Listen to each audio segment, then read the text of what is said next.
Hi everyone, I'm Vincent Picone and I'm joined by the always amazing and legendary Luke Sirianni. Luke, we've got a great game ahead of us, just 6 minutes away. How pumped are we? It's going to be an amazing game, Vincent. We have NJAC, another NJAC opponent here on Wednesday night. I love these gyms getting packed out, and for the Redhawks, 5-0 start. Can't complain how they've started the season so far, and taking the first game of conference play against Rowan last week. Yeah, I mean, CJ talked about it earlier, but this is the first time prior to the loss against William Paterson that both men's and women's team have taken a undefeated season this far since 2003. I mean, I was just an infant back then, but now we're here. And how did we get here? Well, Rowan took on Montclair in a big game. William Paterson lost their opener, but let's look at some highlights from that great win against the Rowan Profs that the Redhawks took on. You see right here, just a little bit in, Christian Sievis able to drive in, get some peanut butter for that jam, my friend. Getting it started early. Then you see Ahmad Robertson passes out over to the amazing, legendary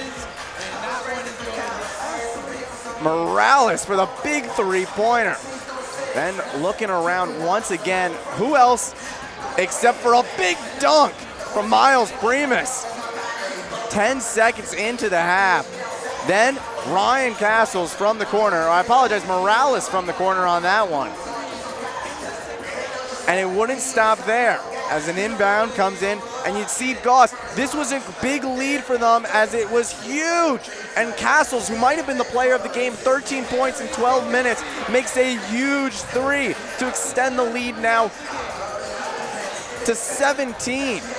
And of course, Cabe Goss, who we'll talk about in just a little bit, got a big three-pointer of his own. The Redhawks would win this game big and start off their conference victory 100-86. They're 1-0 in the conference and still are undefeated in the regular season since this February of last season. It's been incredible, Luke. I mean, in that game, what did you really see? It was pure dominance from Montclair State, Vincent, and it was the first NJAC matchup for a lot of these new players. We talked about the firepower they lost from last season, that NJAC championship win. The freshman class has come in and become an amazing, amazing replacement for some of the best players we've ever seen, really, in the Montclair State Threads. Well, Luke, we saw a lot of clips from number 11, from number 25, from number 0. Well, let's dive a little deeper into the numbers. Luke, take us through it. What's going on inside the numbers? Yeah, well, this team has been amazing. Let's start off with the perfect 5-0 record, their best start since the 2022-2023 season. Ranked 14th nationally. That's not too bad if you ask me. Averaging a 14-point scoring margin against their opponents. And then, of course, the points per game, Vincent. First in the NJAC, nearly 89 points per game. Those two guys on the screen right there, Jacob Morales and Cabrin Goss, have led the way. And this team has molded together so well. And it looks like they haven't lost a beat from last season right off that NJAC championship season. Yeah, and Luke, I mean, let's talk a little bit about the amazingness that this team has. These two teams are very familiar with each other. They versed each other in almost 200 career matches. Take us a little bit through that matchup history now of the Battle of Route 46. Oh, the Battle of Route 46. It is a matchup to watch and enjoy. We're going to take you through it and show us some of the history. For Montclair State, overall, they have been in the driver's seat in the Battle of Route 46. And you see the William Paterson away crowd traveling really well, too, in this very Panzer Arena. A lot of orange, even the women's game right before, we saw a ton of it. I'm going to go through some of the numbers.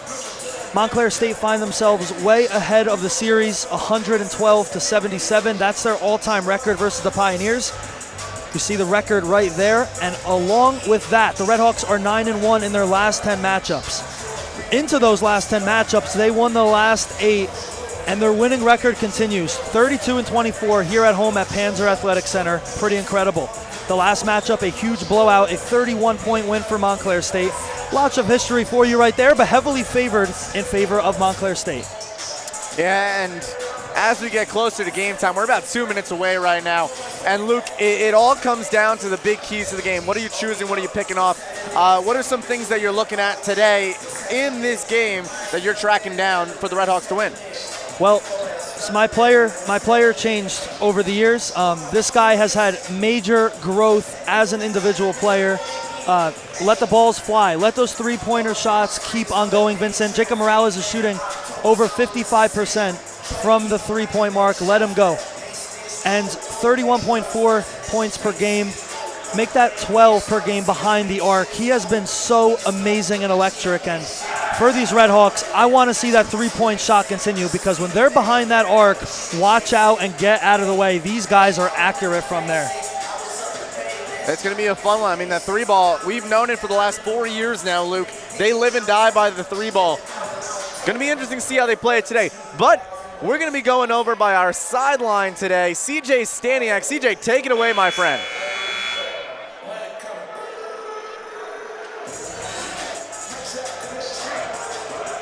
Guys, Montclair State hitting the century mark last week for the first time this season. They're most in a game since January when they played these Pioneers on this floor, setting a program record for most points in a game with 123. Now the fast pace is not different to these Red Hawks this year, and certainly not for head coach Justin Potts, where he developed the system at East Stroudsburg. Talking to Coach Potts after last week's win over Rowan, he told me the team's mentality is a metaphor for life. He said if you want to go and get something, you attack to do so. And this applies to jobs, this applies to internships, and certainly this applies to basketball. Coach Potts going on to say that these are 18 and 22-year-olds, so they won't simply be handed things in life, and as they evolve as men, they learn to attack. Now, Montclair State leading the NJAC in points per game. Keep tonight. Their head coach instructs them to do as they continue this push beyond the.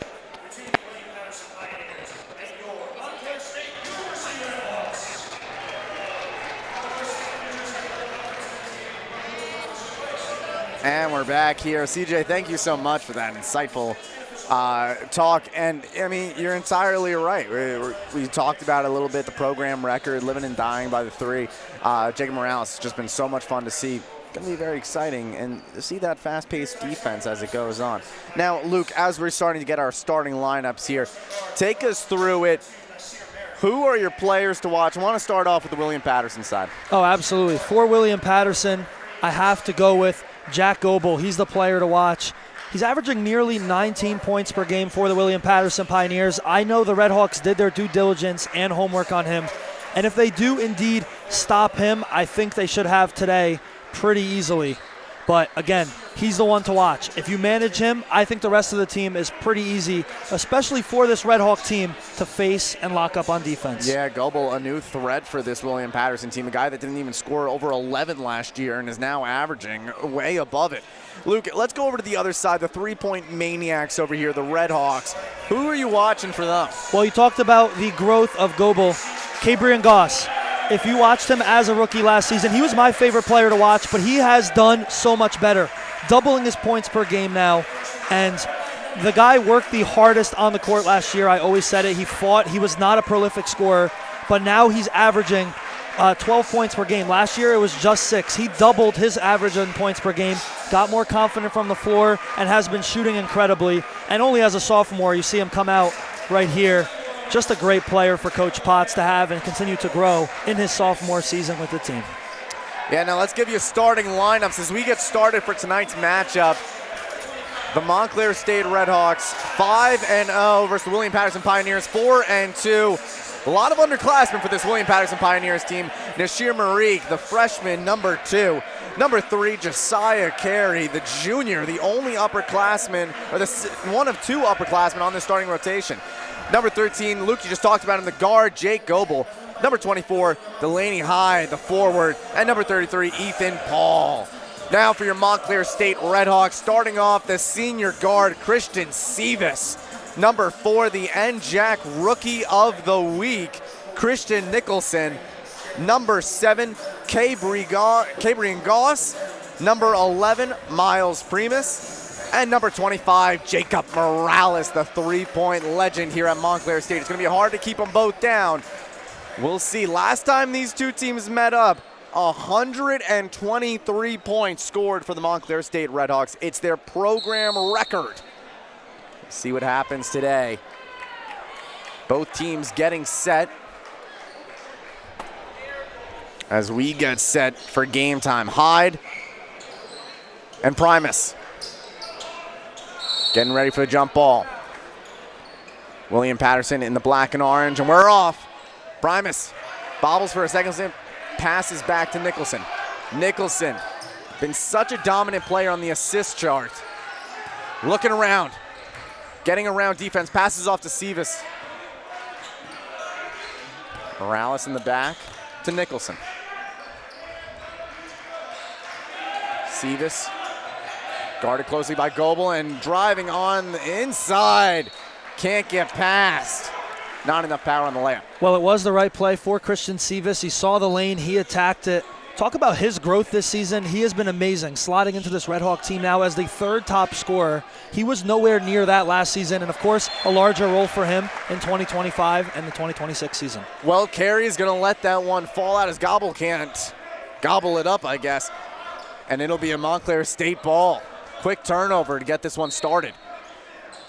It's tough with this full court press from Montclair State. I don't know how William Paterson's really going to manage it and battle through that. It's not an easy line to break. Goss on the outside passes off to Morales. Morales guarded closely by Hyde. Pass inside to Primus. It's a jump ball, and it'll go the way of the Red Hawks. I apologize, the way of the Pioneers. Well, you see the amazing creativity of Jacob Morales. Not only is he a prolific scorer, but cut that angle really close, and for Primus, cutting to the hoop for a nice offensive chance. Goebel. Pass back to Carey. Carey. The defense is showing, and the pass off, far away. Nobody around, and there's our first bucket. Easy layup for number 24, Delaney Hyde, the forward. Nicholson drains the three. Usually passing it off to a teammate to get the assist. Says, I'm going to do it myself this time. 3-2. Well, got to give it to Delaney Hyde, but for William Paterson, Pioneers letting up a three right back down your throat from Montclair State. That was way too easy. The defense has to be better. Hyde trying to pass inside. Nicholson picks it up. Goes to Sivas. Sivas controlling the court. Driving in. Looking around. Back to Nicholson outside. Nicholson drives. Spin move. Spinning again. Out to Morales. Morales pumps the three. Won't go. And puts it in for the easy lay. Jacob Morales is known for his three-point shooting, 52% from behind the arc, and the Pioneers thought he was going to pull it. He pump-faked it and drove in with the Euro step. Nice job there from Morales. Carey gets past everyone except for Primus. Denied at the last point. Goss outside. Faking the three. Puts it up. Fade shot. There he is, my favorite player on this Red Hawk team, Cabrian Goss. Double-digit points in 4 out of the last 5. That mid-range jumper has been his strong suit this season, when last year really all he was a creator. Pass in, Nicholson tries intercepted. Falling down is Paul, but picked up quickly by Hyde. William Paterson need to slow this one down and really focus on this offensive possession. It's been cold from the floor. Paul in the corner, guarded closely by Nicholson. Looks out, goes to Carey. Carey fakes it against Primus, puts it up, down low is Hyde once again. Well, Hyde's been the hero. The Red Hawks went on a 7-0 run since the William Paterson Pioneers put that first bucket down. Way to snap that streak. Nicholson outside, trying to get past the much taller Hyde. Morales, though, against Carey. A matchup in his favor. Is going to pass it off to Nicholson. Nicholson, clock, driving down. Another bucket for Nicholson, who's on the board. Once again, he's got 5 on the day. So impressed with Nicholson. He's coming off his best career game, 10 points in the last game against Rowan, and he is showing off his confidence again. Goebel with the 3 off the mark. Sivas with the rebound. Pass up, Primus. Doesn't matter, he'll take the and one. No problem, Primus in his prime goes to the line. He's awesome. He was able to dunk that, except he saw the contact and wisely pump faked. For Miles Primus, an amazing season for him. Coming off the NJAC Defensive Player of the Week award. 3 steals and 4 blocks in last game, which gave him that award. Let's take a look at the replay one more time. Primus saw the contact and held up a little bit, and you see him right there flexing At the chance at the and one opportunity. Last year in 17 minutes against Willie P. Had no points but 2 blocks as he'll get the and one. And he'll hit the bench for now. Coming on is Ryan Castles, who, Luke, you talked about it a little bit. 12 minutes, 13 points. Yeah, oh yeah, 5 for 6 from the floor as well. And whole new crew coming in. Andrew Martin's also in, and so is Mason Tier. Driving down. Taken away by Derek. Looking for someone who will go to Morales. Morales with almost wide open 3. 15-4. Timeout called. William Paterson. Smart move. Big hole to dig themselves out of right now. 11-point deficit, 15-4. Luke, what have you seen so far? Man, I mean, it's been the Red Hawk offense all the way through, and really no surprises as we see the man, Jacob Morales, finally knock down his first 3. The energy, though, Vincent, from this Red Hawk team is so impressive. Nicholson, Mason Tier off the bench. The fact that those 2 players are only in their rookie season, you look at the hustle from Tier there. He swings it to Morales. And Morales had the whole lane to himself, but he said, I'm going to take the 3 ball. I'm shooting over 50%. The Red Hawks are rolling 15-4. And now William Paterson looking for answers. An 8-0 run. Well, Marique might have taken the wrong move there. You got to guard closely. You got to guard Jacob Morales very closely when he's near that 3 line. Last time out against William Paterson, maybe still sitting in his nightmare, sitting in rent-free in William Paterson nightmares. Jacob Morales, 40 points, 10 rebounds. Nice double-double for himself. Goebel, pass back. Castles isn't able to receive. Trying to stop it. Paul makes a stop. Goebel with Castles on him. The 3-pointer off the mark. Goss passing inside. And I believe that was blocked by Goebel. But it will remain Montclair State's ball. Yeah, that was. Morales didn't see that block on the way, and you saw him kind of just give a thumbs up to the William Paterson player. He told him good defense. Goss outside. Morales. Goebel will come down with the rebound. Castles is going to be trying to take it away. He will. Slowing it down for a second. He'll pass it off to Tier. Goss outside. Goss with the screen. The fadeaway shot. He's got it. He's got 2 of them today. Rookie of the year. My goodness, he keeps improving. Pass up to Goebel. And an easy leg, guarded closely though by Morales. See Cabrian Goss on the ball now. You go back and watch film from last year. He did not have that mid-range jumper last season. That was off-season work. And a nice spin move from Morales. Puts it in. Up to now 7 for 25.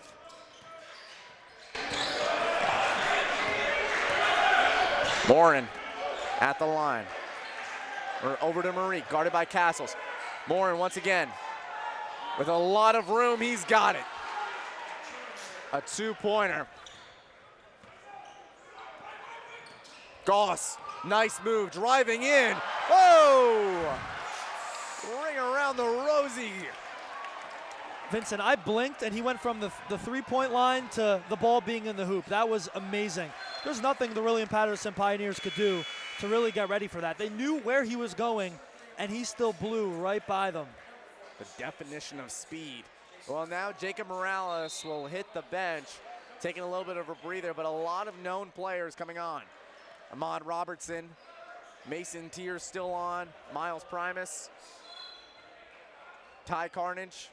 One more time, look at this play. Goss just blew by 3 guys, and he said, I'm going to hit you with the reverse layup. Amazing from the sophomore. Morin passes off to Ork. Nicholson picks it up, 21-8 with 14 minutes remaining in the first half. Nicholson with some nice steady moves. Look over to Carnage. Carnage. Robertson slowing things down outside. Taken away from Primus. Reyes coming inside. 2 shots coming for Cam Reyes as the foul is going to go on Miles Primus. So we see Cam Reyes go to the line. He did not play last game versus TCNJ, but he is averaging 9 points per game. It's been fairly quiet so far. Tonight, no points to his name, but now a chance at the line for 2. First shot's good. Luke, I mean, CJ talked about it earlier with that quick defense. How much pressure do you think this high-paced, full push is working on the Pioneers? Both free throws are good, 21-10. It's been putting a ton of pressure on them. Like I said, it's for any elite basketball team even, the high press is not fun. The William Paterson Pioneers don't match up too well individually with these Red Hawks, and it's showing so far. And a lot of depth on their bench as Robertson finally seeing the court after a while on the bench. The first 6 minutes almost on the bench. Nicholson, the freshman, down to Carnage. A nice pick and roll move. Doesn't work out in the end as Carnage is blocked, but really great court vision for the freshman who looks like an upperclassman. Like I said, these new players, they come in and they immediately are just in sync with all of Coach Potts's basketball schemes. From Tier off the mark, and Reyes is going to pick it up. Pass off to Morin. Morin, guarded closely by Tier, will pass it off to Reyes. Reyes loses it for a second. Down low, Primus behind the back block, but Reyes picks it back up. And there's an easy bucket. Have to give credit to both of those players. Primus didn't give up on the defense, but Reyes got rather lucky and still finished the job. Nice job by both players there. That was a fun battle to watch. Loses the ball for a second. Tipped away. It'll remain Montclair State's ball. Reyes is not happy about that one. Morales coming back on. Goss and Sevis coming back on. The starting rotation is back. But a lot of times you can't even tell who the starters are if you don't really know this team. Everybody's so effective. The fact that you have Ahmad Robertson coming off the bench, he's an amazing player. Coach Potts just has so many options to resort to. Morales, pass off to Sevis.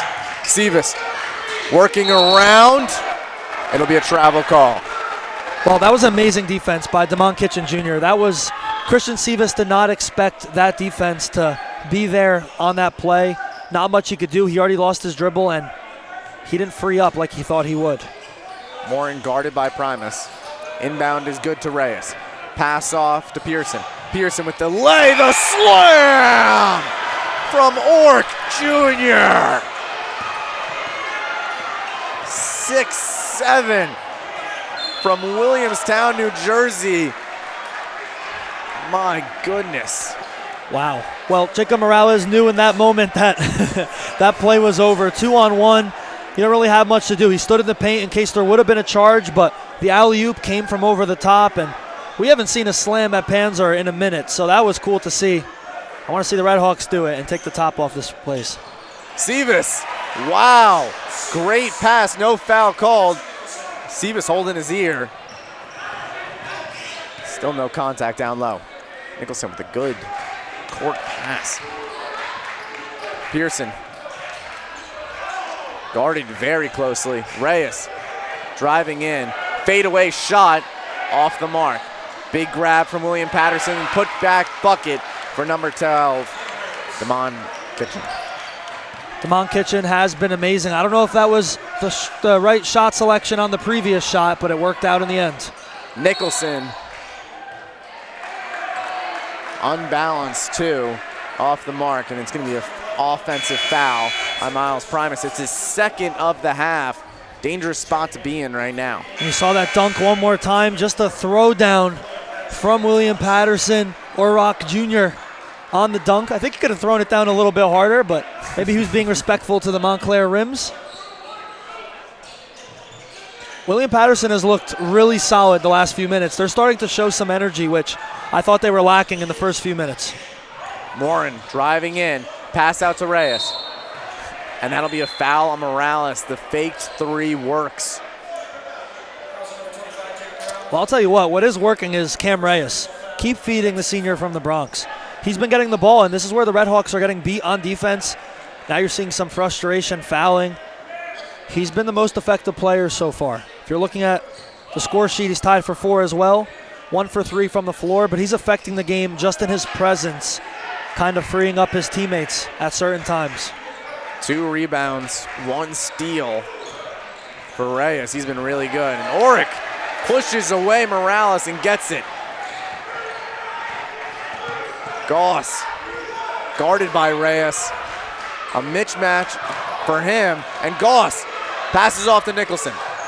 On the other end, pass. Sivas fakes the 3, the 2, off the mark.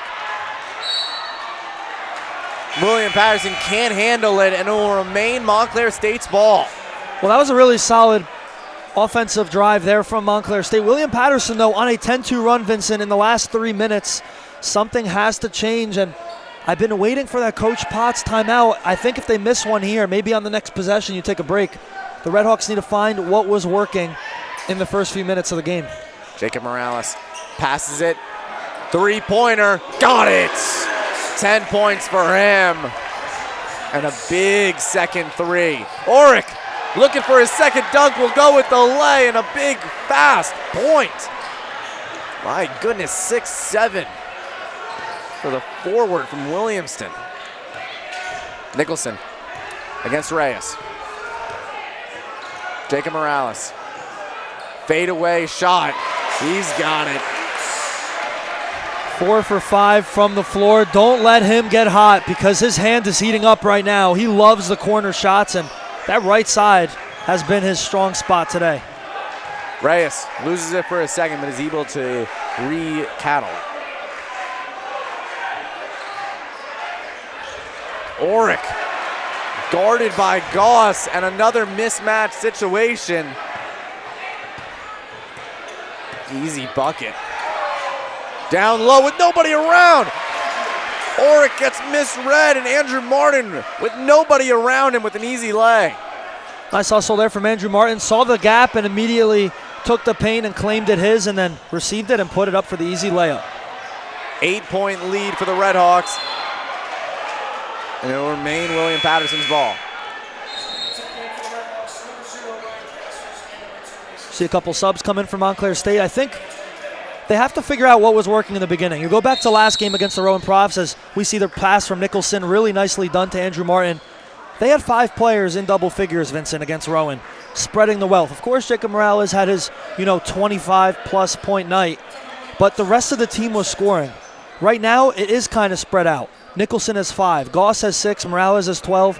I want to see the other players get involved a little bit more offensively, although the last few possessions have been working when you feed Jacob Morales. I just want to see other players get involved a little bit. Take a little bit of pressure off your star player because that's who William Paterson's really focusing on. And take a look at this replay. The acrobatics. I mean, Fred Oric Jr., that guy has been so impressive this last run, and they've shown off. I said at the start of the game, Vincent, that the Pioneers were maybe not matched for the Redhawks individually, one-on-one or on paper. I'm going to take that back because the last couple minutes shown that the Pioneers can really stay in this game until the very end. Yeah, and Oric Jr. started the opener this season, had 11 points, has not started since. Maybe deserving a little bit of a nod here for their next game. Did not start today. He's coming off his season low as well, 4 points. He's already doubled that with 8 to his name tonight. Lots of basketball to go, Vincent.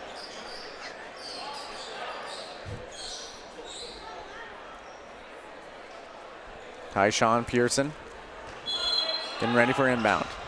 Reyes goes out. Carey with the ball at the top of the key. Guarded by Castles. Nicholson. Oric Jr. Fade away shot off the mark there. Bouncing around. Nobody's got control, and Castles comes down with it. Castles will take it himself. Will pass it off. Pass back. Nicholson. He's got it. 3-pointer. 11-point lead for the Redhawks. Well, that play started with Ryan Castles, grabbed the board, immediately pushed it forward, and nice ball movement there from the Redhawks to get it to Nicholson. Off the mark, and Morales will pick it up. 8 points for Nicholson now. He's been looking really good. Tier passes it off to Nicholson. Looking for a screen. Will take it himself. He's going to pass it to the corner. Carnage, he's got it. Bucket for Carnage. Another new recruit from Coach Potts this year. Carnage has been another important player. You see him again on the defensive efforts here. Reyes can't handle it. Castles is right there. Castles blocked. Marie gets up there to block. Castles at the helm. Morales. Down low to Carnage with an easy lay. From our angle here, that didn't look like the right pass, but Morales saw the lane that we did not. It was an amazing feed down low to Carnage. Got to talk about Ryan Castles, man. He's coming in and just changing this game. He's finally earning his court time and proving why he's worthy to get some minutes. Redhawks on a 9-0 run. Goebel guarded by Nicholson. Goebel trying to end the run. Can't get it. Reyes comes down with the rebound. It'll remain Pioneer ball. And I said it in the pregame, Vincent. If the Redhawks could slow down Goebel, they will be okay tonight. Currently up by 15 points, and it is because Goebel it's partially because Goebel only has 2 points. 1 for 5 from the floor. You saw another miss there on a shot from the right elbow. It's been a long night for Goebel so far, and the Redhawks have game planned perfectly. Outside is Carey. Carey over to Goebel. Goebel, he's got it from 3.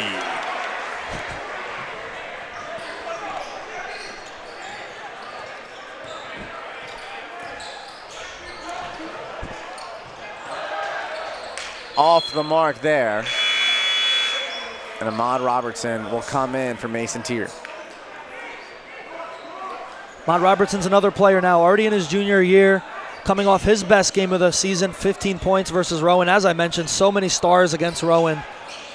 A lot of scoring to go around. Of course, they hit the 100-point mark, and right now, setting up pretty well offensively tonight and on pace to do the same.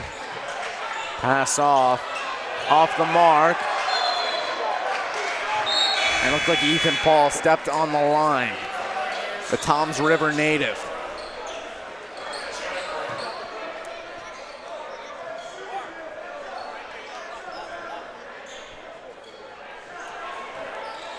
Goss.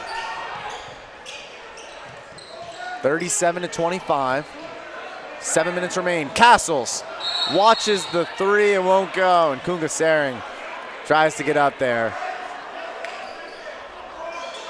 Well, it was the right look from Castles, in my opinion. He had the open shot. He took it. Wasn't way off the mark either. Just an unfortunate miss. Goss waiting for the call. Red Hawk ball. Got to give credit to the referee there, giving some emphasis on which way it's going to go. Well, he looked at the official on the baseline, and I read the official near the basket's lips. He said, white ball, white ball. I like the referee's judgment there to get a second opinion before you just pick a side, because I wasn't quite sure either which way it went from our angle, and we got a front row seat to it. Andrew Martin passes it off to Goss. Robertson coming around the key. Castles off the mark, but Goss is there. Will pass it off to Sering. That's going to be a travel for Kunga Sering. Double dribble. Sering's a player who hasn't seen the court too much this season. Last game, though, very effective. 4 points in just 5 minutes on the floor, but the travel violation that time. Paul with Sering down low. That one goes off the leg, it looked, of Castles. You know what? The Pioneers they're still in this one. I think they're managing the game the best that they could right now. I don't see how they can really get in the lead. I think you kind of just want to hang here around that 10, 12-point mark where you're down and chasing Montclair, but it's not a bad spot to be in necessarily, especially since they came off that blowout versus the the TCNJ Lions last game.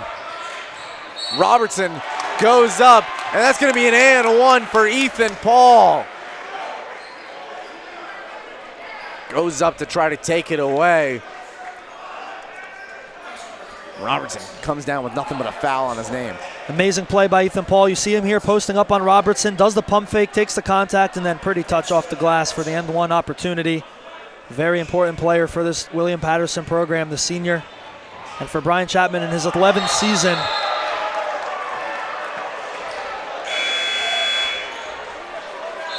didn't work there, and Ethan Paul just forced to look at his hand. What happened there? Ryan Castles will inbound it to Cabrian Goss. Goss dribbling in and out. Morales, spin around two, he's got it.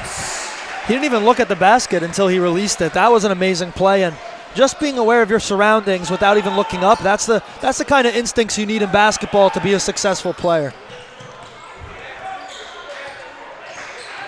Driving in, 14 on 14.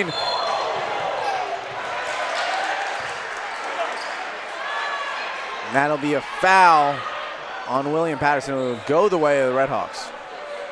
Well, a rough fall there from Tyshawn Pearson. A very unintentional and unfortunately just tripping up Jacob Morales, who didn't lose his footing. He just kept going, and the referee saw the contact though and blew the whistle immediately. Timeout called on the floor. Also just want to point out, Vincent, really quick, Coach Justin Potts, he's very close to a huge milestone, 98 career wins, pushing up on that 100 mark.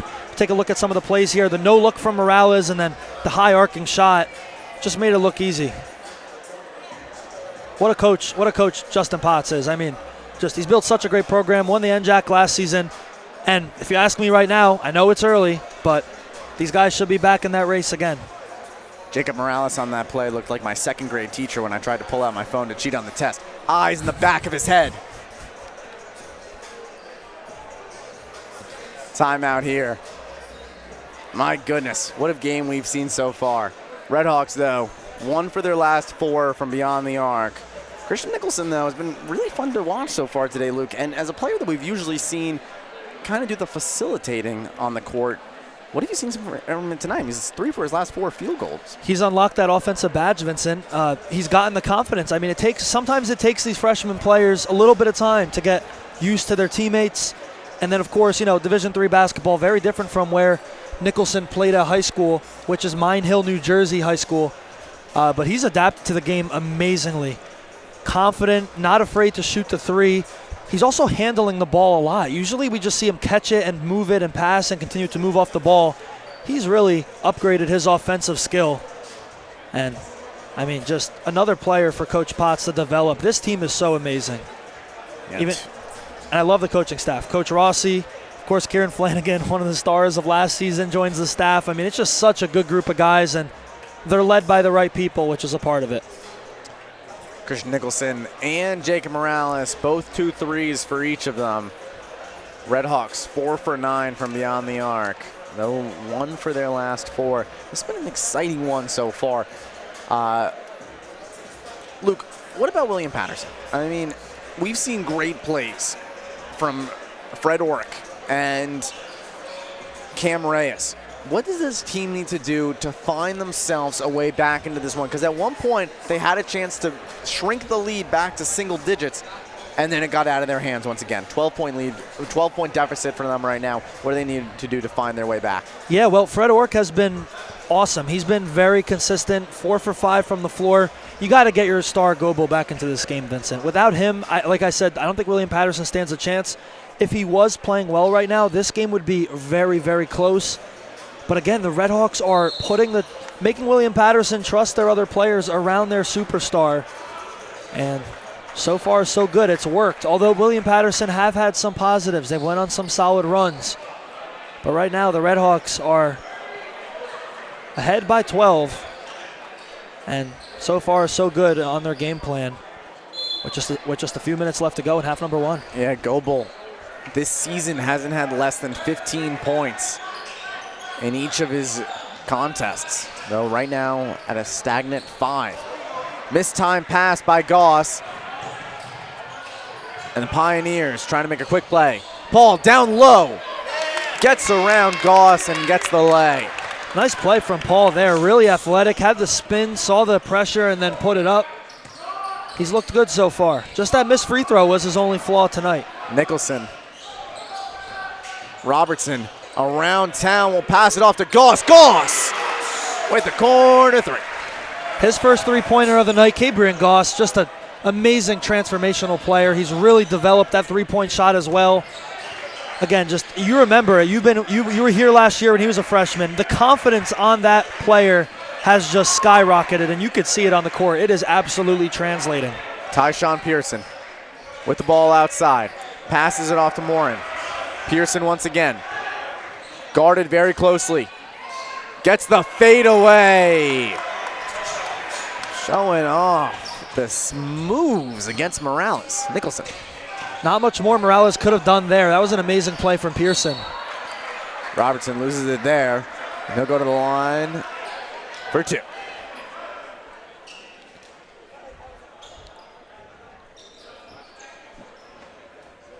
Nicholson might be, rookie of the week this week for his 9 assists, for his double-digit points, a lot of different reasons. But could be a candidate for second straight Montclair State Rookie of the Year. I wouldn't be surprised at all. I think there's a lot of awards in store left for him. Of course, the season's young. Tonight's only the second NJAC matchup this season for Montclair State. So, of course, ton of basketball to go. We're going to obviously go through New Year's. Playoffs will roll around early February for the most part. A lot of basketball left to go. I totally agree. He's going to have more awards come his way. Robertson at the line. Off the mark there. He gets 1 of 2. And the rebound. And a quick move by Pearson. Over to Nicholson. Nicholson over to Carnage. Carnage in the corner. Passes it back. Back over. He's got it for 3. And Montclair State three-point game is right back where it started. Well, the most underrated player on the court tonight, in my opinion, has been Kevin Beck. 3 for 3 from the floor. That was his first 3-point attempt. Keep feeding him the ball right now. He has not missed tonight.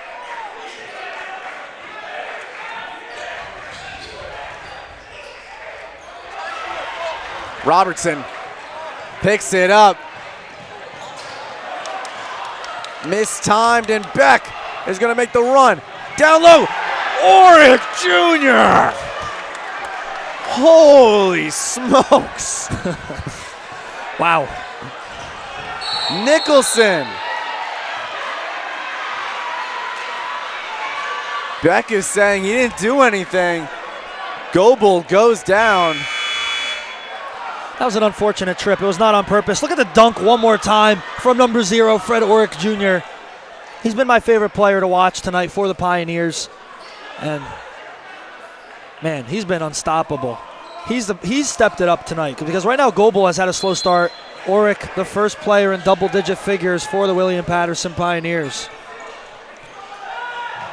If I'm Coach Brian Chapman right now for William Paterson, all I got to be thinking is Oric has to start. All right, you have the height advantage there with a lot of players. I don't think Montclair has anyone above, besides Kungasaring. Nobody else 6'7". Yeah. Or taller.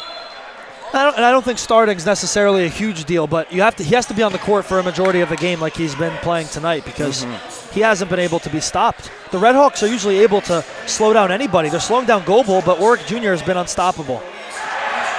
His third one of the night. Slamming it down. Ooh. Nicholson trying to get past Oric Jr. And it'll go the way of the Pioneers, trying to bring it to a single-digit lead. And look at this one. I mean, extending there. I think the one flaw, and I know I say Montclair State doesn't have many of them, they don't. I think the one flaw is just the Redhawks don't have a everyday center, which in the past they've had. I mean, you look at 2 years ago, Francisco Paulino obviously missed the season last year, but you need a consistent, dominant center that can really control the floor. That's really the only thing the Redhawks are missing. They have all the other pieces. They've got shooting, they've got passing. The center is a questionable part. Maybe, just maybe, the freshman forward Kevin Beck is the answer. Pass off, Nicholson with the rub. And Sivas is going to keep it in bounds and fall into the stands. I thought he was falling into us, Vincent. It was close. He redirected. He saw that camera and he got out of the way. Goss lays it in. 11 points for him in the first half. So impressive. He was guarded by the tallest player on the floor, which was Ferd Orick, and he said, "No problem. I got you. I'm just going to blow right by you and use my left hand." Fred Orick also with a season high. Sivas will go to the line. My goodness, putting his body on the line. That's a second straight play. He's just gone flying.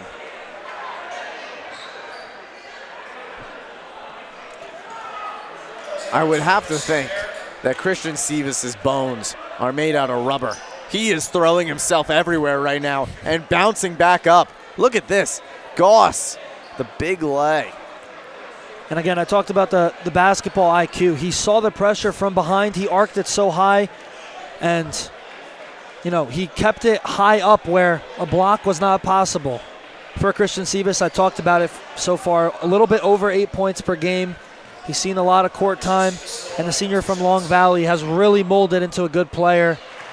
And again, he's one of those guys, Vincent, that we have him in all these sports. They accept their role as an underclassman. They wait their turn patiently.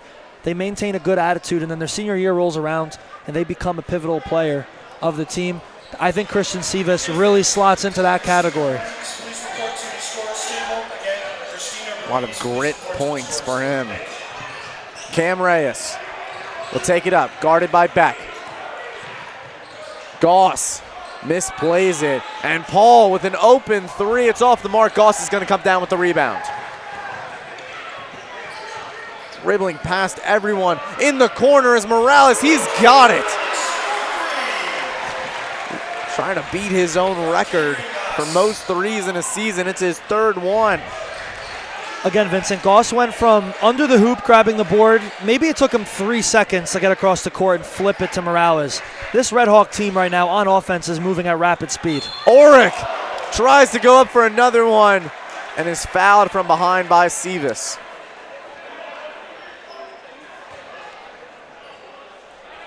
Going to the line.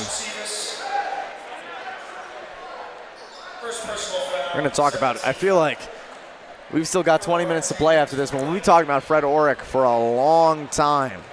11 points in the opener this year for William Paterson. Hasn't reached that mark since until today.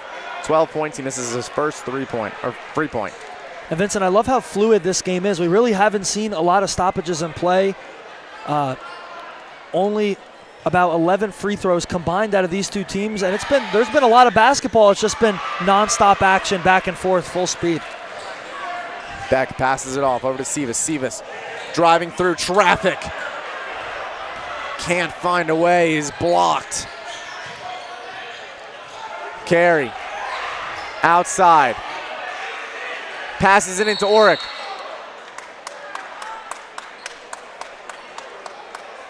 Sivas has to be careful here. He's picking up a lot of fouls.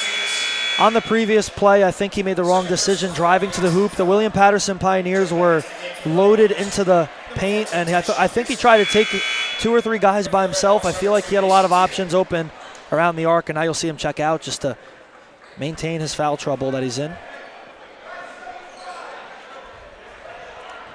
With an 18-point lead right now. It might seem big, but you don't want to be in the same position that Miles Primus is in right now. 2 fouls for both of them. And Sivas is on the bench. Goss passes it down low. Beck behind the back lay.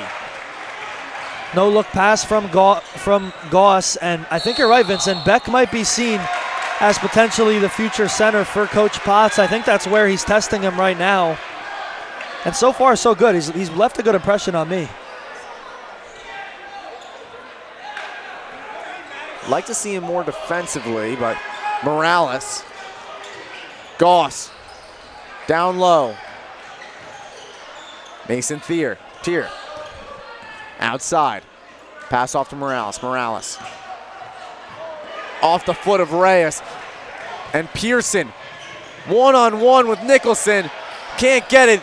But Cam Reyes is right there for the rebound.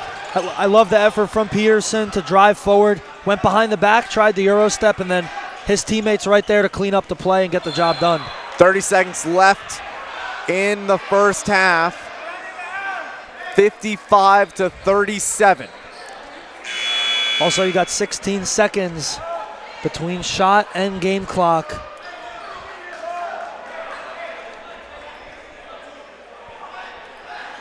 .36 seconds on the clock and a 20-second shot clock. Morales over to Tier. Morales is three, off the mark, the front iron, and picked up by Pearson. Carey on the far end, guarded by Goss. Oric Jr. trying to drive in. Carey, 7 seconds left, driving in on Goss. Fade away shot off the mark. 1 second left, and that's it. First half action. We've seen one half, 55-37. Redhawks lead going into the half. Big time lead, 18 points. Luke, your player of the game today, Cabrian Goss, 11 points to his name in just the first half. Not to mention 3 rebounds, which is tied for the team lead, and 5 assists. What have you seen from him? Oh, just exactly what I expected out of Cabrian Goss. Again, he's taken such a big jump. Last year, he was really just a facilitator, a guy that gave 110%. We know he provides rebounds and assists, but again, the scoring aspect, Vincent, the effectiveness from the floor, I haven't seen him take a silly shot yet. His shot selection is so good. I see all the best players, especially in college basketball, sometimes they take a shot that you kind of scratch your head about or you question it. Why would they take that shot? Cabrian Goss, I did not see it tonight, and for Montclair State, it really has been the Jacob Morales, Cabrian Goss show. Not a lot of surprises in my opinion, but for the rest of these players, again, I want to see more of Beck in the second half. 3 for 3, 7 points. He did that in 7 minutes. I don't think you could ask for a more effective night for Beck so far. So I think for Montclair State, a really solid half. I mean, you want to go into half with this lead based on what these two teams bring to the table and based on how Coach Potts prepare. I kind of expected this. Now, look, before we go to halftime, Jack Goebel has kind of been having the opposite story for your player of the game. 5 points for him, 2 for 6 from the field. What's been a difference for him? Well, I know the Redhawks watched their film this week, and I know the pivotal point was we have to stop that Pioneer player. It's been amazing. He's only has 5 points. It's not a bad number by no stance, but for his standards, it really is. It's going to be his season low by far at this rate if he keeps it up. But I think you still have to watch out for the man himself, Fred Oric Jr., because they've been really just moving the ball to him because Goebel has had so much attention on him. But for right now, I think you could go into halftime and enjoy the comfortable lead, but of course, keep the foot on the gas all the way through. Well, the crazy teenagers are going to hate me for this one, but the 6'7" forward is 6 for 7 from the field, and he's been absolutely incredible with 12 points. This is the Red Hawk Sports Network. We'll be back in just a little bit. Don't go anywhere because we got second half action coming at you very soon. I've been Vincent Pacone. He's Luke Sirianni. Folks, we'll be back soon.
It's very tight.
And welcome back, everyone, to the Red Hawk Sports Network. We're here, but we're going to send you over there to CJ Staniak.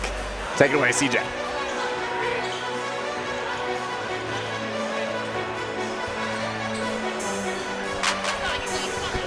What a half from Montclair State, shooting 66.5% from the field. Program record is 65%, something to watch out for, and we'll keep you updated because that may just be a first half record for this program.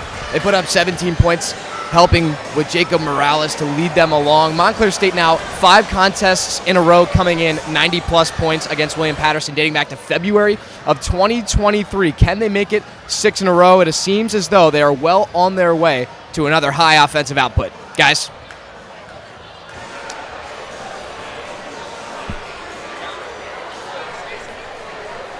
Well, it's half number 2 now, and CJ, thank you so much for your report. Leading scorers right now, Jacob Morales, 17 points, 7 for 9 from the field, 3 for 5 from beyond the arc. It's been very exciting.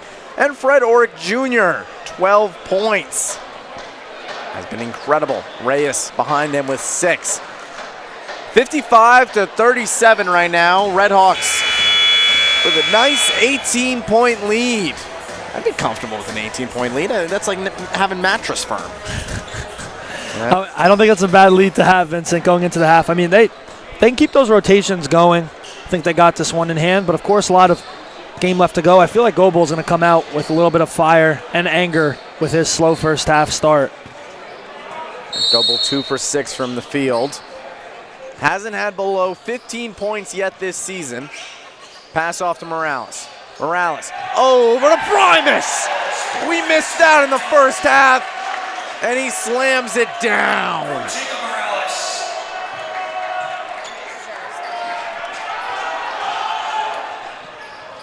Carey, the jumping pass.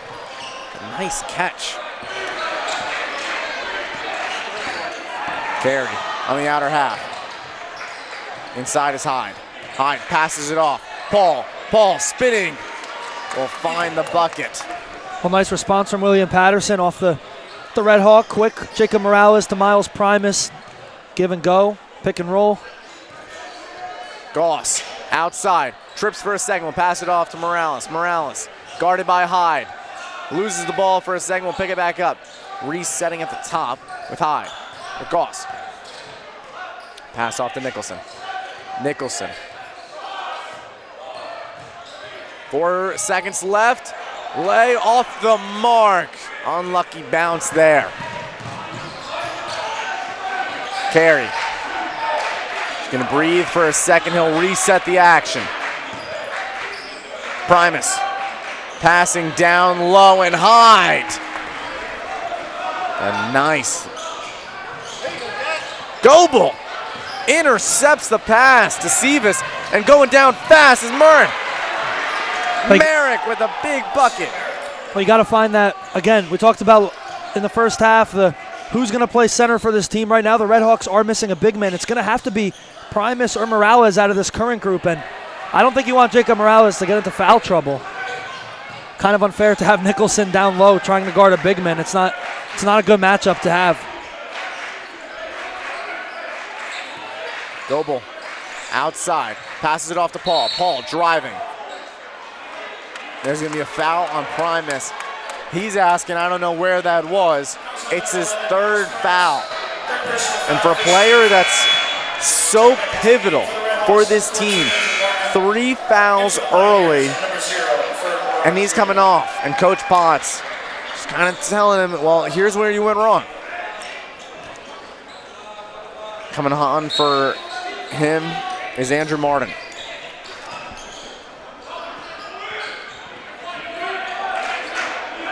Guarded by Nicholson.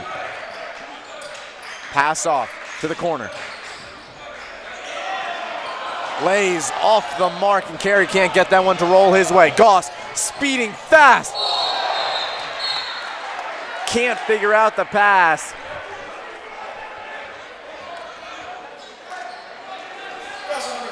And that's going to be a foul on number 13, Jack Goebel.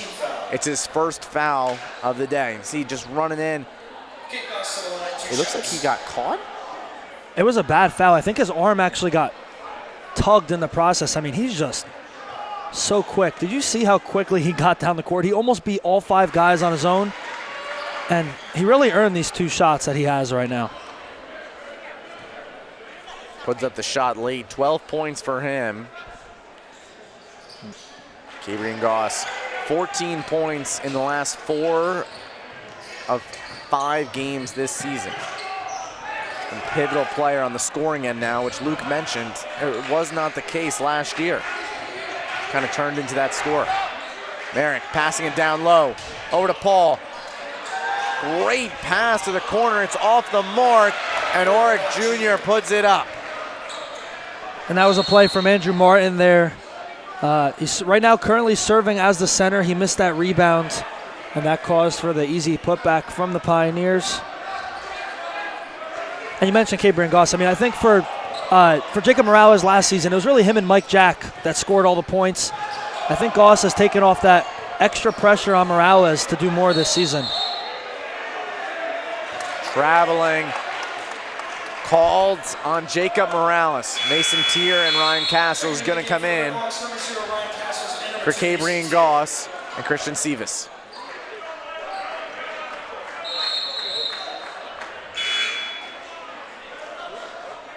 (59-45). Inbound play. Jack Goebel, number 13 for the Pioneers. Looking for someone. Deep pass. Morales is there. Intercepts it. Castles. Open 3. He's got it. His first points of the night. 62-45. No, it'll not be a shooting foul, but it is a foul number the left on Ryan Castles. Well, Castles comes in, immediately makes an impact. Hit that 3, and then they did call him on a foul, but I love the effort from him. Look at the replay here. Shrugged off the pressure, and I think number 33, Ethan Paul, just got lost on the coverage there. Well, Paul trying to gain back what he lost last time, and he'll go to the line for 2. Andrew Martin is fouled. This is his first on the day. And if we're looking at a lot of different stats here, plus minus can be a confusing stat for a lot of people, including myself sometimes. But I can tell you one thing. If you're in a position where you have plus minus of minus 26, which is the case for Jack Goebel, not good numbers to see early in this one. Down by now 16 points. Lead has been tightened, but still very wide. The crowd is getting loud as Ethan Paul. We'll see if the lights are bright. Clearly fine. Mason Tier passes it off to Nicholson. Luke, with a lineup like this of having Tier, Castles, and Nicholson on, do you worry a little bit about the height advantage? Just a little bit. I think Kunga Sering might be the only player on the Redhawks that match up perfectly in terms of size to really face down low, because the man on the ball right now, Fred Ulrich Jr., really scares me. Driving in his carry. Doesn't matter that Martin's taller. He finds his way around the tower. Nicholson, guarded by Hyde. Pass off. There's going to be a foul on number 24, Delaney Hyde. It's a sophomore. Now you see that rotation back into the game. Kevin Beck looks like the big man.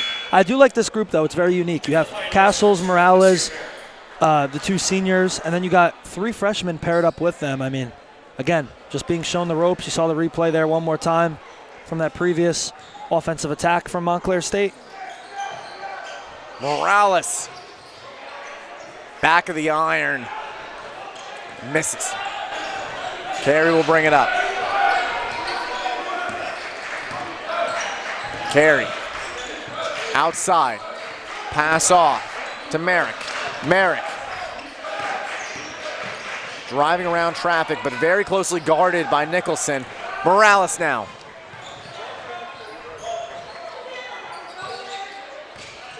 Nicholson trying to get around Merrick. He will, and he'll go to the line for 2. I mean, we could say it as many times as we want, but this freshman is showing, and it feels like he's proving it in front of my eyes, that he is way more than a freshman. He looks like a junior. And he's played more than anybody tonight other than Jacob Morales. 21 minutes for Morales, for Nicholson 20 minutes. And you're right, by far his most confident night. He's showing it every second of the way. A lot of confidence on somebody who is a rookie in a very tough NJAC conference. But if you don't look at the roster and you don't know who he is, he doesn't really strike you as a first-year player. You feel like he's been on the team for years. Nicholson. First free throw is good. The second one goes in too. Third player now in double digits for Montclair State. Joining great company with Morales and Goss. In the corner. Defended. Tipped pass. Goss over to Castles. Castles. Guarded by Carey. Over to Morales. And back to Goss at the top of the key. Goss with the fadeaway shot. Misses right. 64-49. A little over 15 minutes left in this one. Luke, at what point in this game does time become a big factor against the Pioneers? I would say at the 10-minute mark. So right now you got, I would say roughly 5 minutes. Panic mode starts at the 10-minute mark if you don't make this deficit a little bit closer. Reyes. In the backcourt. Goss guarding Pearson. Pearson trying to take it for himself, will pass off to Hyde. Blocked down low by Beck, maybe showing the future center moves. And Mason Tier comes from out of nowhere. The ball is still bouncing. It'll go the way of the Redhawks. Well, you look over at Brian Chapman. He cannot believe it. Might have been a rough call. Can't really tell from here. Tier had his head up, and he was ready to advance it quickly down the court where Beck and Castles were gone and off to the races. Take a look at it there one more time. Cabrian Goss passes it off. Over to Morales, the top of the key. Mason Tier. Tier.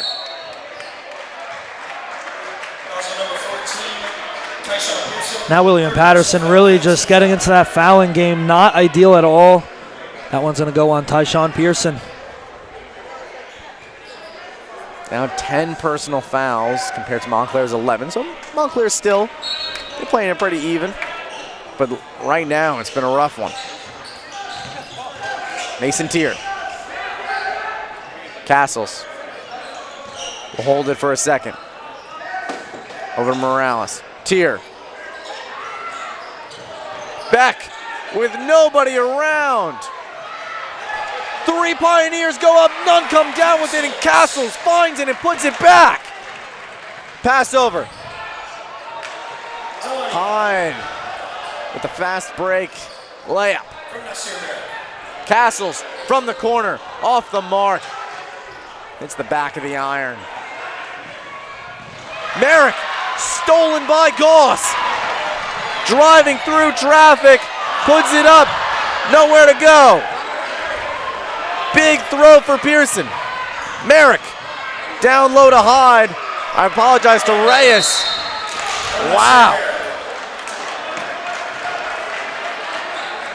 Timeout, and Coach Potts has some words for his team.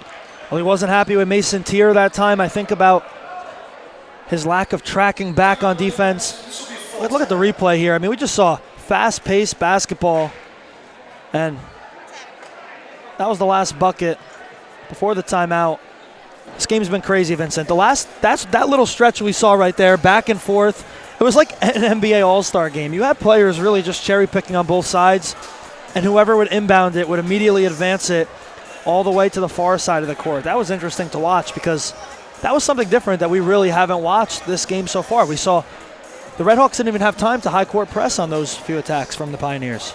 They've been a very aggressive team, but nonetheless, they're being stomped every time it looks by the Red Hawks. And I mean, Luke, defense, defense, defense. That's what won them their championship last year. That's what has the potential to win them today. Held William Paterson so far to 53 points with a 13-point lead. Is there anything they can do wrong? It feels like Oric Jr. has kind of been neutralized. He's been quiet, and Goebel hasn't really been on the floor in the second half, and when he has been, you don't even notice he's there at times. Something's got to change from the Pioneers. Looking at these two coaches, Potts in his 7th season with Montclair State and Chapman in his 11th, I mean, they both have really the same experience. Age-wise, looks like Chapman has more experience as in basketball under his belt. But right now, I think it's a game at the end of the day of the rosters. Both coaches playing pretty well. I thought the Pioneers went into the halftime break with a few positives, and maybe they had a slight chance, but the last few minutes, it's kind of just dwindled away. Cabrian Goss, guarded by Pearson. Goss, pass off to Robertson. Robertson comes back in, and so does Primus. Travel.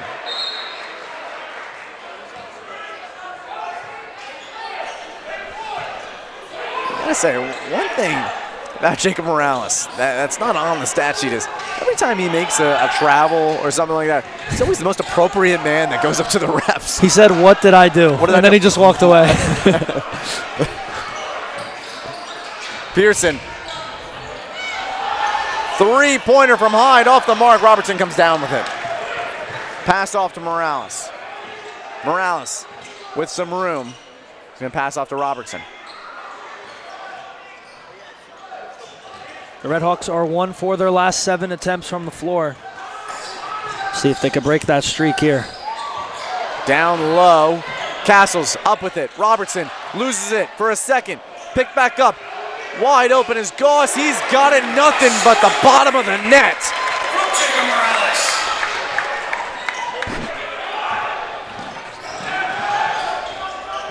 Under 13 minutes remain in this one. And a now 16-point lead. Pass out. See Chapman there say slow it down as the Pioneers work with 12 seconds on the shot clock. Off the mark is the big three from Morin. I think it was a great shot selection. Just yet again, the Pioneers can't hit from the floor. I don't think they're taking bad shots necessarily. Morales up to 20 points now with that three-pointer. Averaging over 20 for the season. He picks up that mark with still 11 minutes remaining.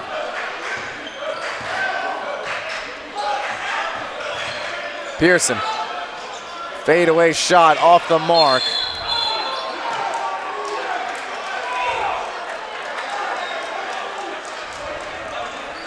That's going to be a foul on Ryan Castles. And right now, 2 fouls for him, 5 points. And then he's going to come off for Christian Sivas. He's in a similar position right now. Also coming on is Tristan Beck. One thing Coach Potts does consistently is continues to rotate that bench. I think everybody's had a solid game tonight too. All the players we've seen on the court have really come in and made their mark. They're all different types of players too. They all have different abilities and their strong suits are very different. You have a guy like Miles Primus, can dunk the ball, really explosive on defense. Sivas is also an aggressive player that goes at the hoop. They all have their own different skills. And a quick foul on Primus. And with 4 fouls. If you're Coach Potts,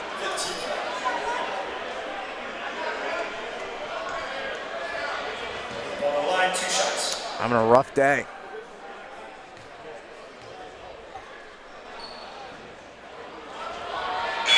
Off the mark. Kind of subs up William Paterson's day so far. Double bounce off the rim on a free throw. It's been rough. Very rough night for them. Redhawks have a 19-point lead. Primus will come off. And that one bounces once again, as Luke said, summing up the night. Double bounce, nothing to go. Make that 2 times. Christian Sivas, pass off. Goss in the corner, Goss off the mark. Looking to extend this to a 20-plus point lead. Nicholson outside against Goebel. And pass over to Robertson.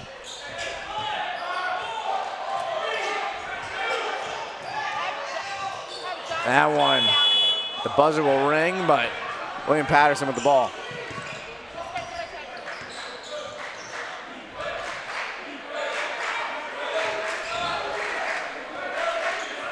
It has been kind of an uncharacteristic game for this Montclair State team. Big shot. That shot there just snapped the 6-0 run the Red Hawks went on. And like I said, Vincent, you asked me before, it's the 10-minute. It's almost at the exact 10-minute mark right now, and it's definitely panic mode for the Pioneers. They need to hurry up. Still a 19-point lead. Warren. Gobble in and out. Goebel going to the line. Christian Sivas with the push. You could see, you know, with such an emphasis on defense, sometimes in a game like this, which is a 19-point lead right now, Montclair has been doing their thing on offense. You don't necessarily need to go as hard. And Goebel, who's a player that we've seen so far, with just now 6 points as he makes that free throw. Personally, I don't think you need to put as much pressure beyond the arc. No, and I think you're right. Let them take their shots and make it or miss.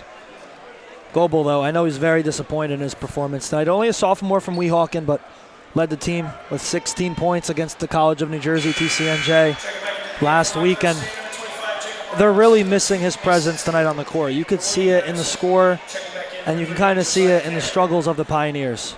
But I agree. He's been struggling from 3. If I'm Montclair State, I'm just going to let him take it. Test him as a shooter. Don't give him 3 shots at the line, especially at this point of the game. On a 2-game losing streak right now, looking to snap it and not let it get to 3. Goss. Morales. Pass down low to Beck.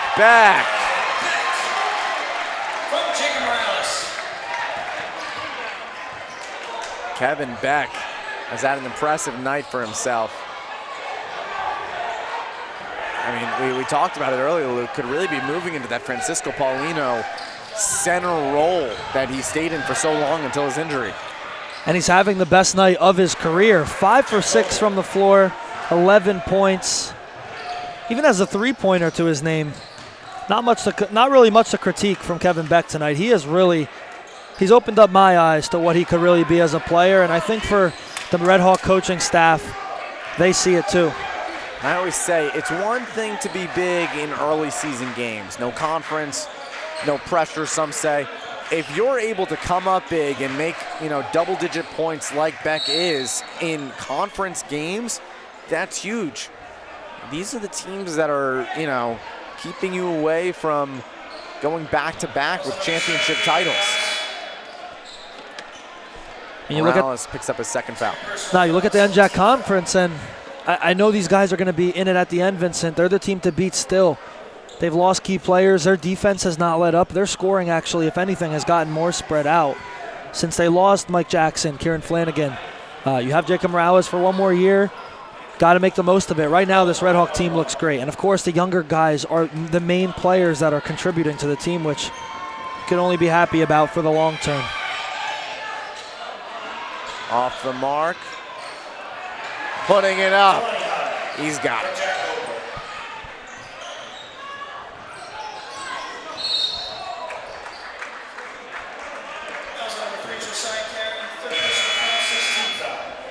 Carey will pick up a foul. 8 minutes remain in this one. 16-point lead for the Red Hawks. They've been having a lot of fun tonight, looking to keep the winning streak going. Have not lost in the regular season since February. Against Ramapo last year. And Vincent, I mentioned in the pregame, of course, they're undefeated, and it's their best start since the 2022-2023 season. That season, the Red Hawks started off 10-0, and right now they're chasing that number as things stand. A wise man once told me, though, it's not how you start, it's how you finish. And that might be the story of this team. Morales, no shot.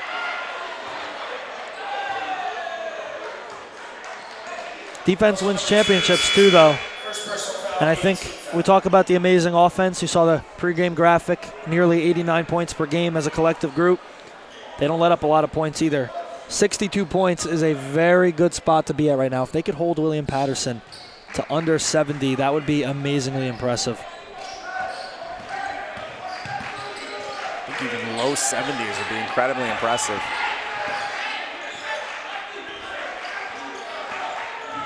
Driving on the opposite end is Carey.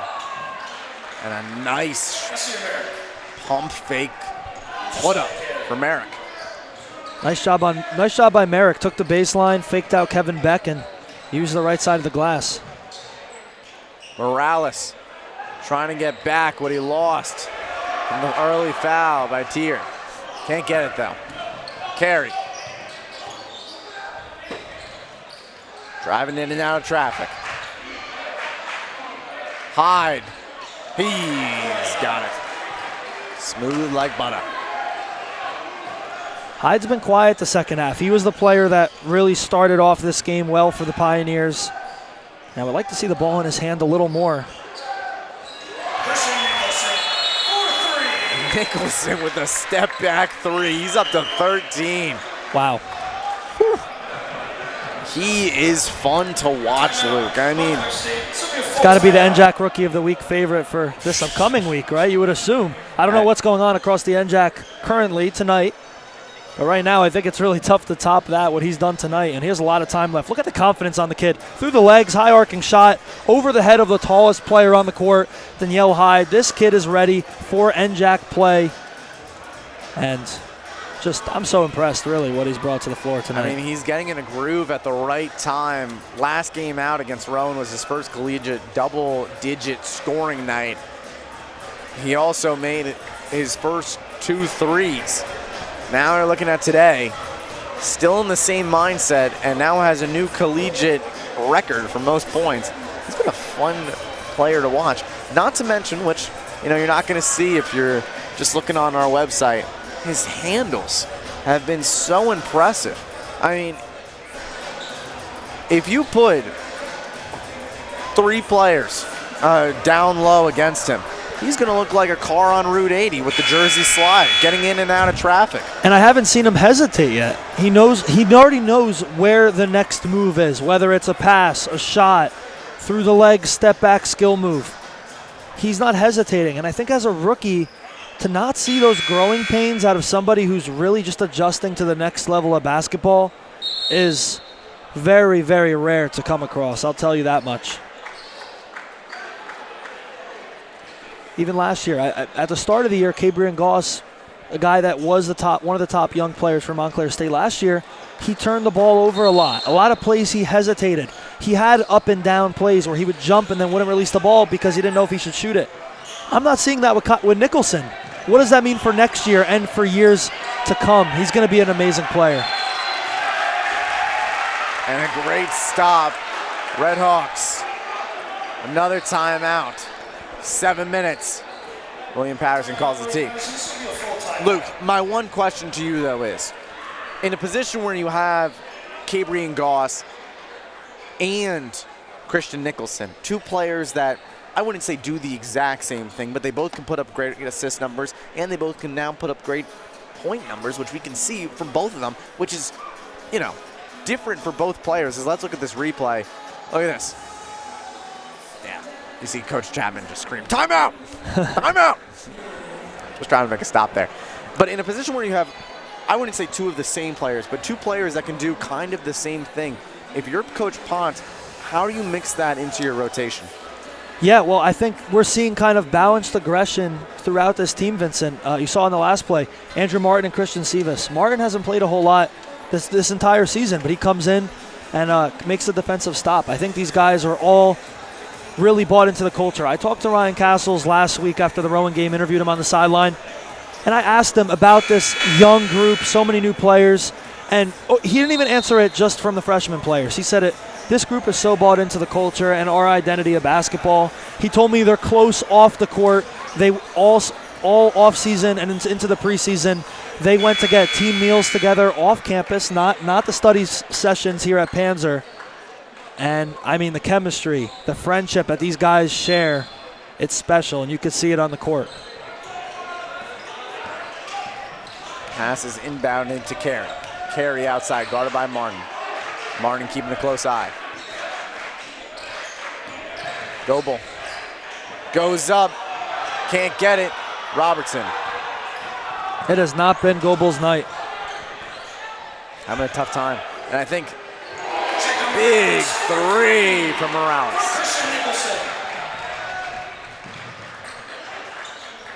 Nice assist from Nicholson and 23 points.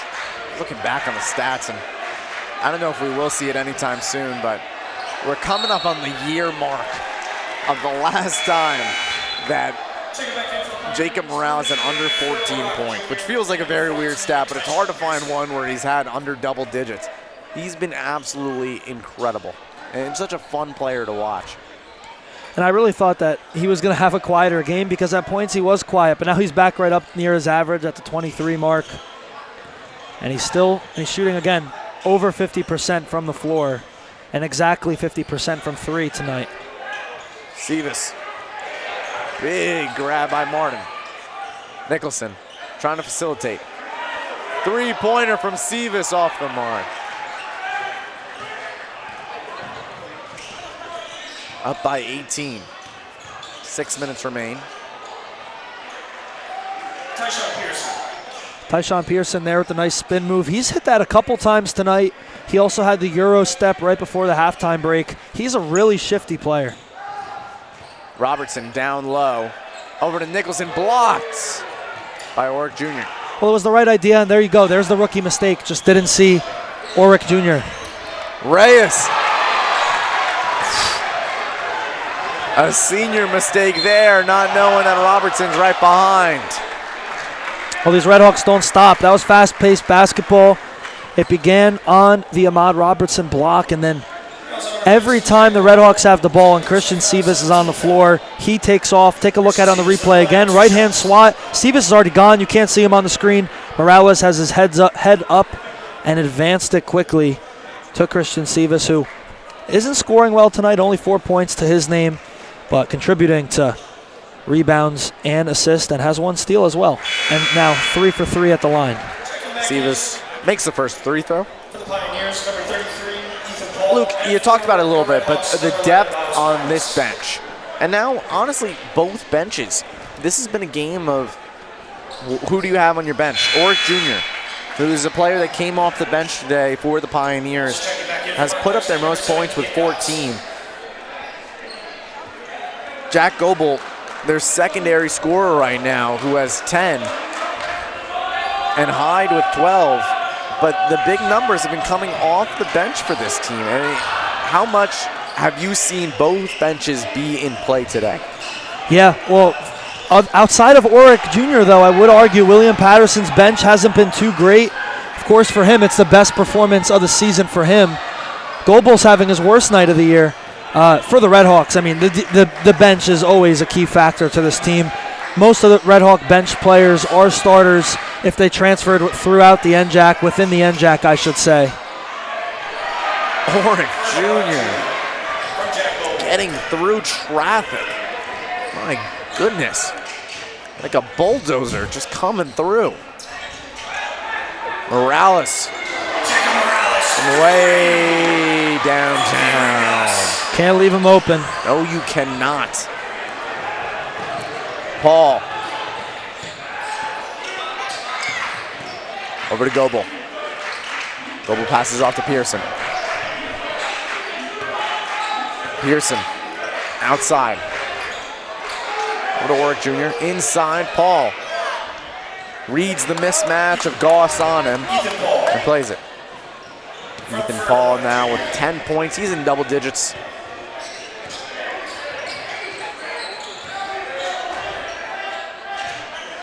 Four minutes remain, and a big three-pointer. A long three-pointer. Nicholson can't make it. Goss outside. Morales trying again. Can't get it to go. 50% from beyond the arc. 6 for 12 now. Really nice cut there from Nasir Merrick. Morales tried to cheat to the corner because he tried to anticipate that pass, and Merrick took the lane. Goss can't get it. Nicholson comes down with the rebound. Gonna calm it down. The little over 3 minutes remaining in this one. 89-74, Redhawks with the lead. Looking to keep their winning streak rolling as Goss now with 3 seconds. Passes off the mark.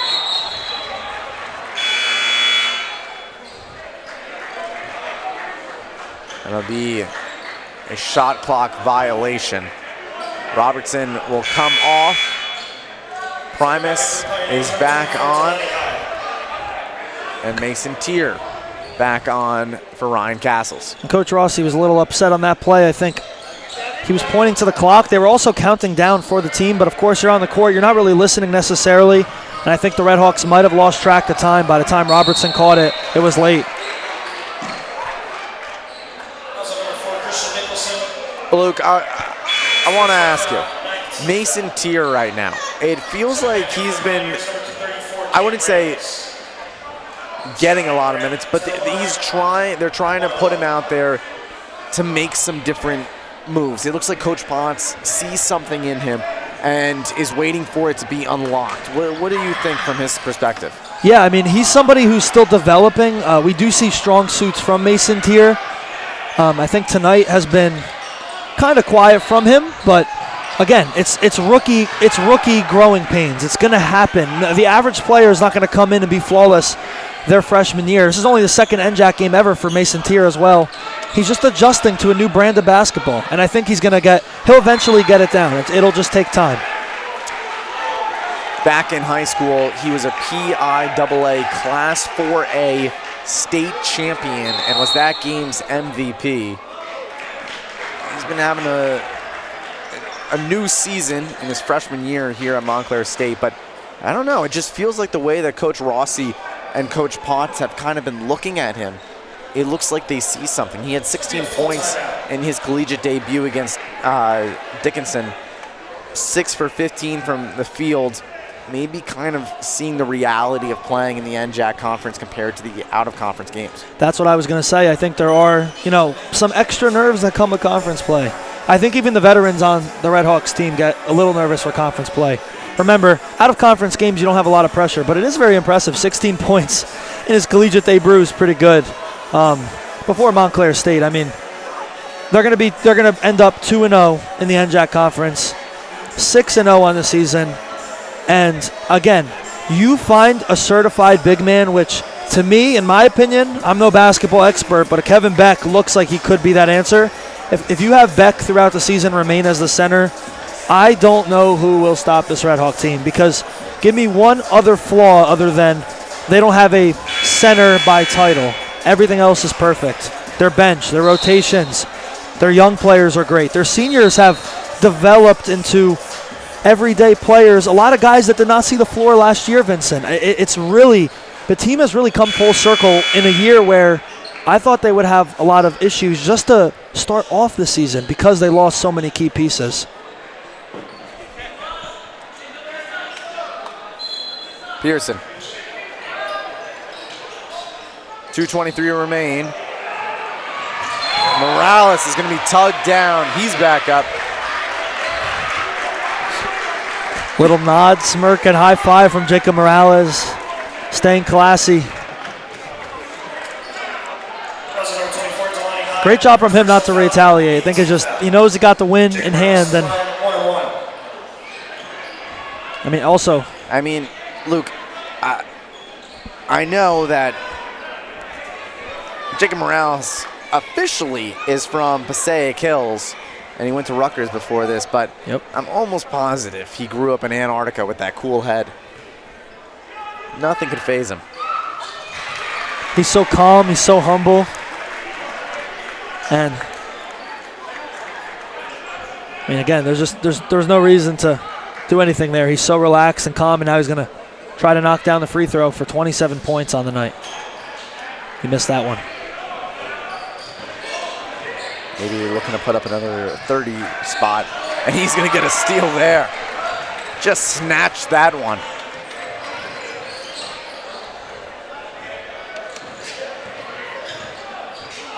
Goss.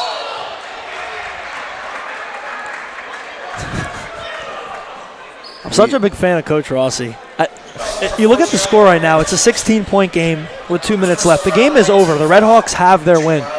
But Coach Rossi is never satisfied with this group. And you see Coach Potts a lot of times, get frustrated with some of his guys. Coach Rossi is all over his players when they make a mistake because he cares so much.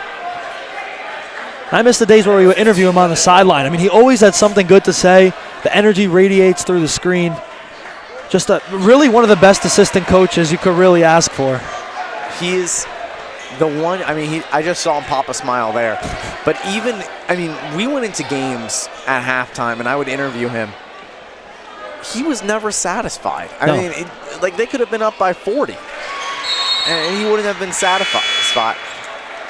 Just a player a coach that understands the game has been really, really fun to watch, and it's been a good coach for a lot of these guys.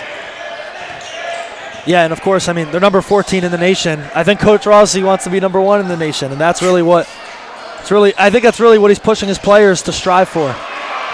Primus, nobody around. Oh yeah!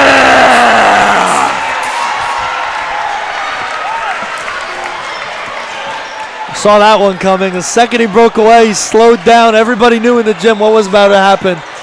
Awesome. And a foul on Primus. That's his 5th foul. But my goodness, just look at that. Primus is going to come out. He did not care about that foul. Nice way to cap off his night. No kidding. Vincent, for the Red Hawks, I know I've given them a lot of praise. They're going to have 2 NJAC games on the road, Rutgers Newark on Saturday, and then a week from tonight in Mahwah against Ramapo. We know how they are at Panzer. They really don't lose here. Not like they lose a lot anywhere, but I want to watch how they do on the road in conference play. 2-0 on the road this season in total, but they did not have an NJAC game away from home just yet. It'll be a test, but I think they're built for it. Edgerin Morales comes in for the Red Hawks.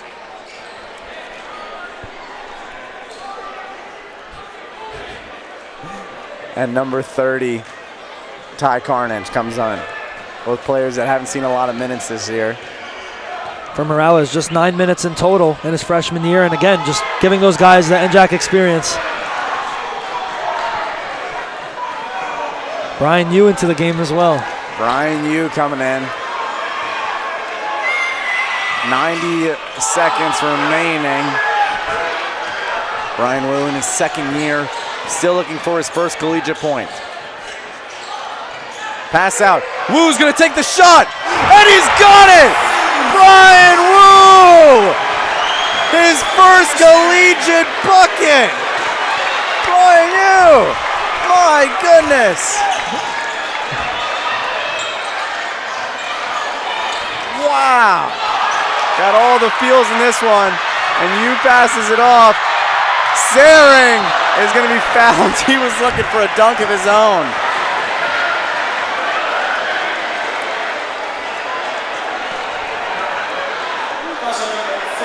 Brian Yu, you can tell by the bench. They've been waiting for this one, and look at that 3. The bench has never been happier. My goodness. We were here for their NJAC championship. I don't think they got that hyped. No, they were not. That was amazing. Brian Yu has been a player who has had such a good attitude. Not seeing a whole lot of minutes, but you see him there with a big smile and the Red Hawk bench giving him a big hug. Congrats onto his first collegiate points ever. Brian Yu, welcome back. That's fantastic. And you can see he's talking to Morales right now and Miles Primus. First of many for Wu.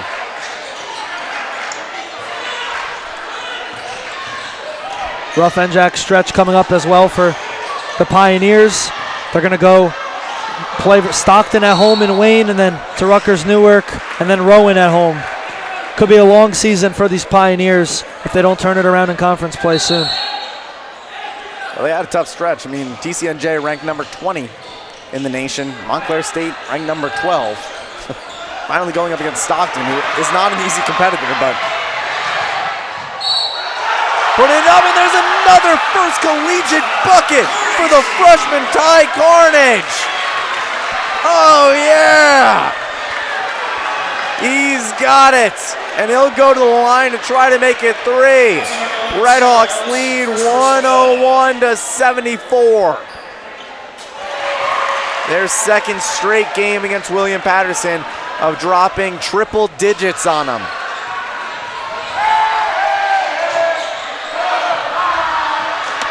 And the fans are singing.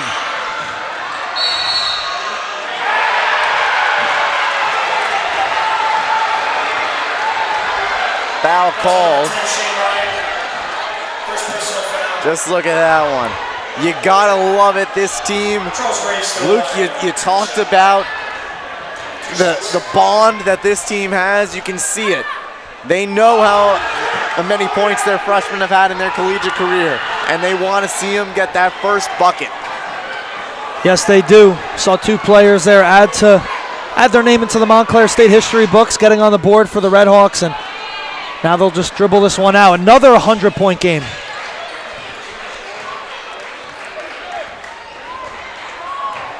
Taking it up.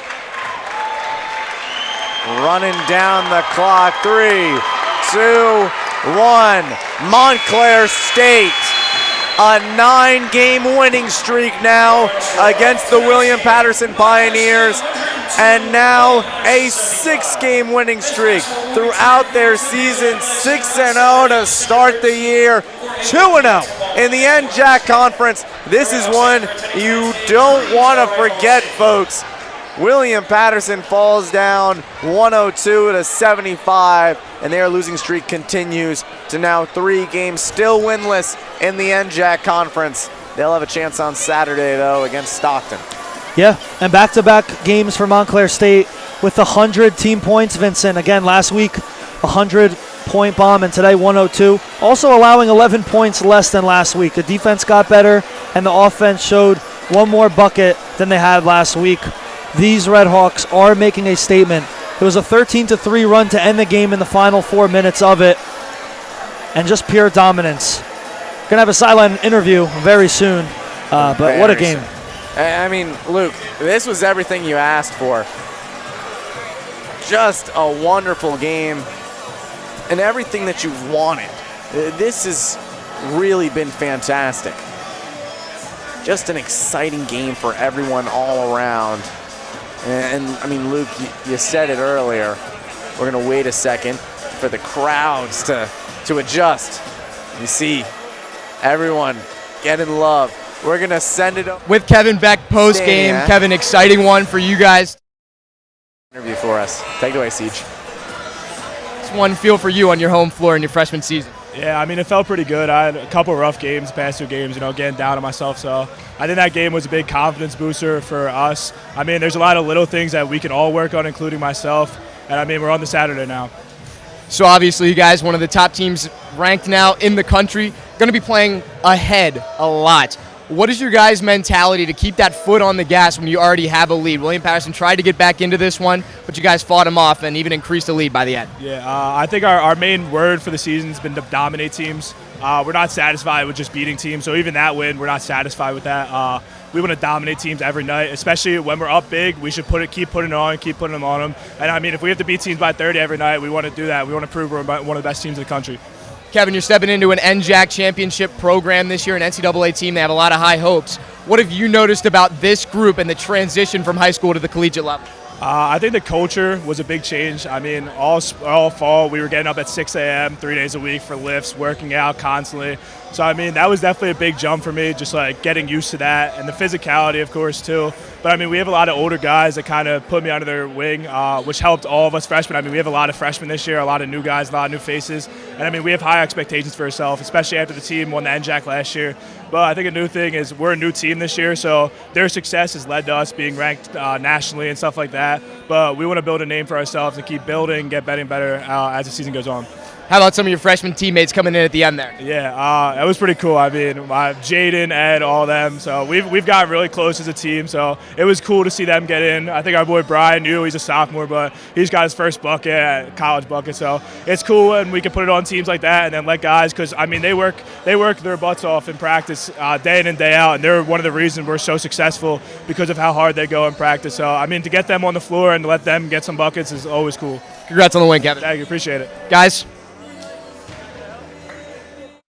Thank you so much for listening to the Red Hawk Sports Network today. Great game for the Red Hawks. Now 6-0 on the season. They'll travel over to Newark on December 6th, take on Rutgers Newark in a big 7th game of the season, and then probably the biggest game that we can be circling, but we won't be there.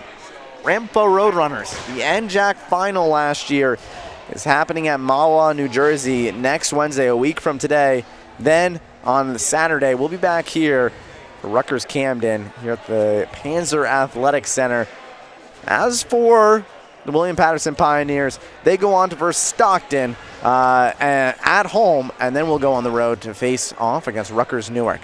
We've had a great time with you here. We hope you enjoyed our broadcast. Remember, come back. We got a lot more games to talk about, a lot more things to do. But for the Red Hawk Sports Network, we're going to say goodnight. Thank you. I'm Vincent Picone. He's Luke Sirianni. And we'll see you next time.